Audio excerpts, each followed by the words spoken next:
के भन्नु अरे भन न। अनि यो यस्तो गरेपछि कसरी भिडियो बनाउनु हातमा गएपछि मैले अलि माथि आउनु नि त नि हजुर आइन काली आइन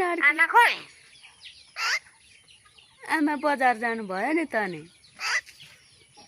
अनि तिमी त अनि तल हातमा बस्यौ भने काली यहाँ माया गर न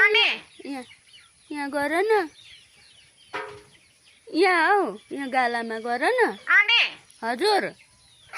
भाइले माया गर्छ अरे नि त अनि मम्मीलाई आया आँखामा माया खोइ तिमीले गरेको मलाई आन्टी मात्रै भन्छौ नगर न